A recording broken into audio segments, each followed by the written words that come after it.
27 نمازوں کا ثواب. کتنا بندہ اپنے آپ کو اجر اور ثواب سے محروم کر لیتا ہے. اتنا بڑا عظیم اور اس کو معمول بھی نہ بنایا بندہ. نماز صرف 2 صورتوں میں معذوری ہے. ایک تو یہ ہے کہ بھول گیا یا نیند آ گئی، یہ شرعی عذر ہے. بندہ مصروف ہوا، یاد نہیں رہی بات نماز کے تعلق سے، شرعی عذر ہے. یا اسے نیند آ گئی، پتہ نہیں چلا، تو اسے چاہیے ایسے معذور بندے کو، بھولنے والے کو اور نیند آنے والے کو، جب وہ اٹھے فوراً سب سے پہلے اس نماز کو پڑھے. اور نماز کیسے پڑھے؟ وضو کر کے اقامت کہے، اکیلا تکبیر کہے. ہمارے اندر بڑی کمی اس چیز کی، اس طرح توجہ نہیں دیتے. ہم گھر سے تو آ جائیں گے، اٹھ کر مسجد میں نماز پڑھیں گے. کوئی فرق نہیں ہے مسجد میں نماز پڑھنے کا اور گھر میں نماز، الا یہ کہ بندہ اس نیت سے آئے کہ ہو سکتا ہے کوئی دوسری جماعت ہو جائے، کوئی ساتھی مل جائے، میں اس کے ساتھ نماز پڑھ لوں گا. یہ ہے. اگر وہ گھر میں بھی پڑھے تو اٹھ کر وضو کر کے اقامت کہے. نماز میں جو تکبیر ہوتی ہے وہ تکبیر کہہ کر وہ نماز پڑھے. اللہ تعالیٰ اس کو جماعت کا ثواب عطا کرے. تکبیر کہہ کر نماز پڑھے اکیلا ہی.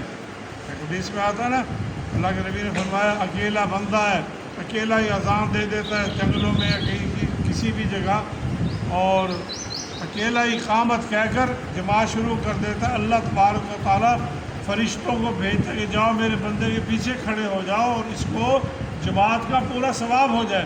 اب وہ فرشتوں کا امام بنا ہوا ہے اور فرشتے اس کے پیچھے کھڑے ہیں. سوچئے اس قدر اللہ تبارک و تعالیٰ نے آدم کی اولاد کو تقریب دی ہے.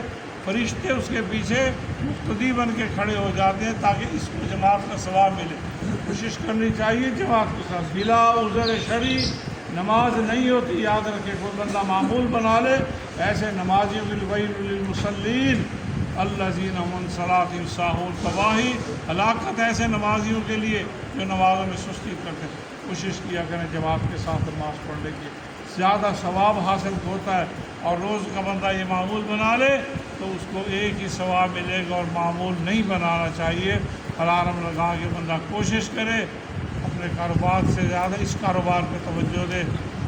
دنیا کے معاملات کے لیے ہم صحت مند اور تندرست ہیں، اور ہماری ساری بیماریاں آ جاتی عبادت کے لیے، نماز کے لیے.